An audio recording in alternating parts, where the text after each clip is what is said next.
दरिंदगी की शिकार हाथरस की 19 साल की लड़की की, जिसकी मौत पर प्रधानमंत्री मोदी ने आज उत्तर प्रदेश के मुख्यमंत्री योगी आदित्यनाथ से बात की और दोषियों पर कड़ी कार्रवाई की मांग की है। इस बात की जानकारी खुद योगी आदित्यनाथ ने ट्वीट करके दी, जिसमें लिखा कि आदरणीय प्रधानमंत्री मोदी जी ने हाथरस की घटना पर वार्ता की और कहा कि दोषियों के विरुद्ध कठोरतम कार्रवाई की जाए।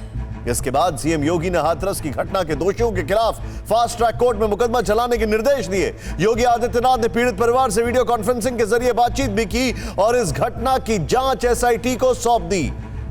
इस 3 सदस्यीय टीम की अगुवाई गृह सचिव भगवान स्वरूप कर रहे हैं। इस टीम में दलित और महिला अधिकारी भी शामिल हैं। एसआईटी इसकी रिपोर्ट 7 दिनों में सरकार को सौंपेगी।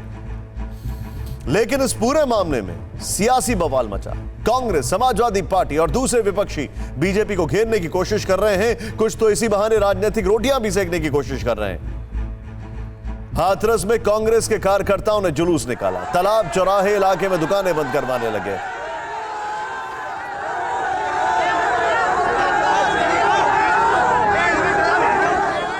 पुलिस ने रोकने की कोशिश की तो उन्होंने एक बाइक में आग लगा दी, जिसके बाद पुलिस ने लाठीचार्ज किया और आंसू गैस के गोले छोड़े।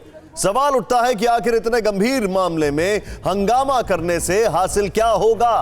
क्या मोमबत्ती जलाकर, गाड़ी या बाइक जलाकर और लॉ एंड ऑर्डर बिगाड़कर किसी को न्याय दिलाया जा सकता है, या फिर सिस्टम के जरिए रेप या गैंग रेप के दोषियों को जल्द से जल्द सजा दिलाकर दरिंदों में खौफ पैदा किया जाए?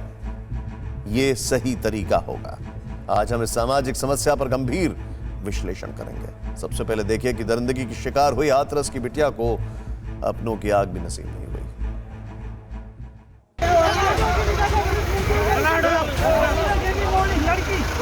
घर का चेहरा नहीं देखेगी, किसी की गाली होती है, कोई नहीं है। ऐसे चलता है, ऐसे चलता है। गाड़ी लड़ जाएगी, गाड़ी लड़ जाएगी।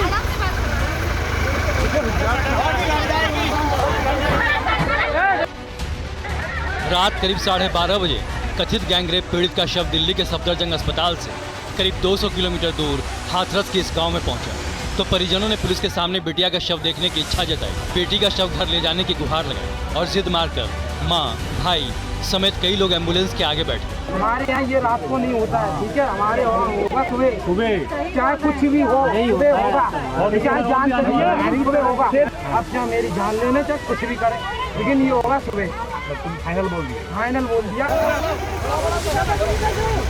हाथरस में दरिंदगी की शिकार हुई लड़की का शव करीब 2 घंटे तक घर से 1 किलोमीटर दूर एम्बुलेंस में रखा रहा।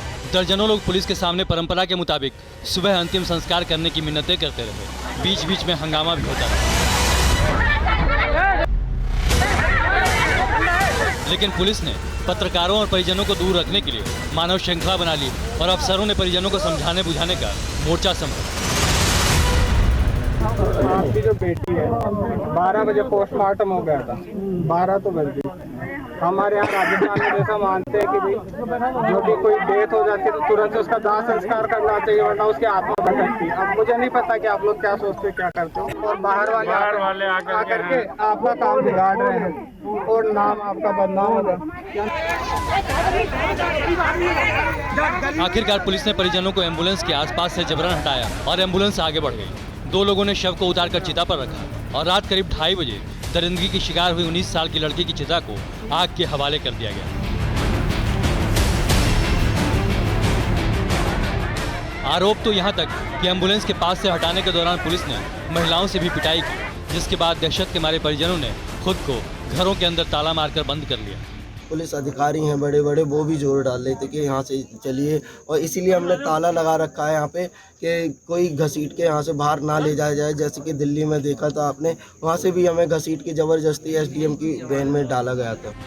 जबकि हाथरस के डीएम कह रहे हैं कि पुलिस ने जबरन लड़की का दाह संस्कार नहीं किया, बल्कि परिवार वालों की रजामंदी और मौजूदगी में उसका अंतिम संस्कार हुआ।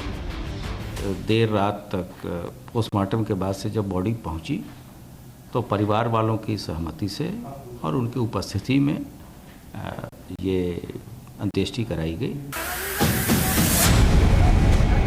इन स्याह तस्वीरों को देखकर हर कोई पुलिस प्रशासन पर सवाल उठा रहा है कि आखिर किसी की आस्था और रीति रिवाज से आधी रात खेल क्यों किया गया। टीवी 9 भारतवर्ष की टीम भी यह रात से लेकर दिन तक हर पल का गवाह रही। पीड़ित की चिता से उठ रहा धुआं और साथ ही ये लपटें कुछ देर बाद शांत हो जाएंगी, लेकिन पीड़ित के परिवार के जो आरोप हैं उनके जवाब मिल पाएंगे इसकी अभी तक कोई गारंटी नहीं है।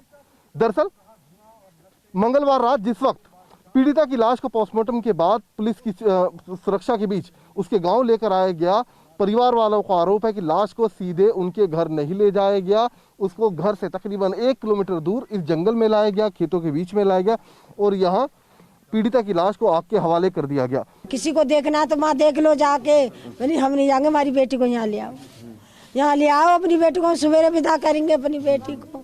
उन्होंने कोई सुनवाई नहीं की, ले गए उन्हें वहाँ, कोई ना भाई ना बाप ने किसी को नहीं बुलाया उन लोगों ने। सुना आपने, माँ बाप कह रहे हैं कि आखिरी बार बिटिया का चेहरा तक नहीं देखा। पूरा परिवार इंसाफ की मांग कर रहा है, लेकिन न्याय मांगे तो किससे? पुलिस प्रशासन ने तो बेटी को अपनों के हाथों की मुखाग्नि तक नसीब नहीं होने दी, लेकिन इस मुद्दे पर सियासी सूखे की मार झेल रहे विपक्षियों ने रोटी सेंकनी शुरू कर दी। क्या क्या हो रहा है उत्तर प्रदेश में और आप जिम्मेदारी नहीं ले रहे हैं। आप आज भी ये बयान दे रहे हैं कि प्रधानमंत्री जी के फोन करने के बाद आपने एसआईटी जारी की है, ये पहले क्यों नहीं किया गया? न्यूज़ टॉप 9 रोज सुबह 7 बजे और शाम 7 बजे सिर्फ TV9 भारतवर्ष पर।